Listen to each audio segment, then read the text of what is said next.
Labdien visiem un arī tirdziņu apmeklētājiem! Šodien mēs esam pulcējušies, lai runātu par ilgtspējīgu pārtikas sistēmu. Šo sarunu inicējas Slow Food kustība, un šādas sarunas notiks visā Eiropā. Šo sarunu mērķis ir atrast šīs problemātiskās vietas, kas ir pārtikas piegāžu ķēdē.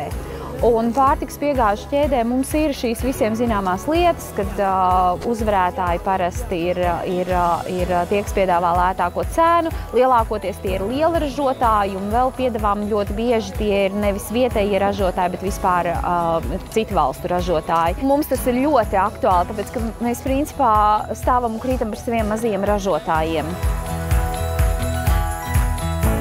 Mēs esam aizgājuši no vietējā produkta, sakot, ka globalizācija ir galvenais.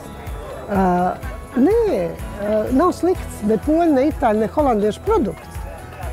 Bet mums ir jāatbalsta sava vietējā ekonomika pirmām kārtām. Un mums ir tas savējais jāpaceļ uz augšu. Mums ir arī tā bērnības garša jāmācās no tiem produktiem, kas aug manā reģionā, tepat netālu.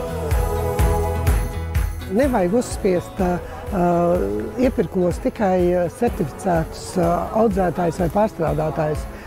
Nozīme jau nav tam papīram, bet nozīme ir produktam, ko liek katlā. Un svarīgi ir, lai mēs atpazītu to produktu, lai tas produkts būtu ar kvalitāti un lai nemānītos, lai tas godaprāts ir, bet ne tas papīrs svarīgākais. Mums ir jāatpazīst produkts un jāļauj arī mazajiem izaugt.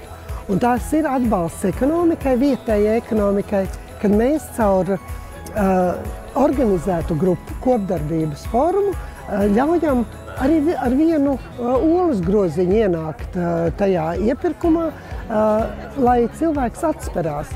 Jo mēs no publiskās naudas dodam arī atbalstu mazajiem uzņēmējiem. Mēs kā pašvaldība nodrošināt arī šo ēdināšanas pakalpojumu izglītības iestādēs. Mums ir ļoti būtiski, kad šajos iepirkumos arī sadarbojās ar pakalpojumu sniedzēju vietējie ēdinātāji, tad vietējie ražotāji nodrošinot šo vietējo produkciju, un arī attiecīgi, ja šīs ēdienu kartes mēs tomēr varētu veidot sezonālas, lai bērnam būtu pēc iespējas šis ēdiens pilnvērtīgāks. Tā ir šī sadarbība, kas mums jāveido kopīgi, sarunājoties ar ēdinātāju, sarunājoties ar šiem uzņēmējiem, sarunājoties ar zemniekiem, un tā būs tāda mērķtiecīga sistēmas veidošana.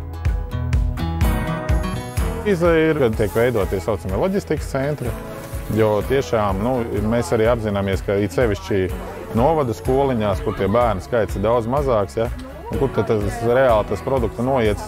Teiksim, vidēji tie skolu ēdināšanas uzņēmumi viņi sūta reizi nedēļā. Viņiem tāda praksa, kad viņi pasūta nedēļai produkciju. Ja.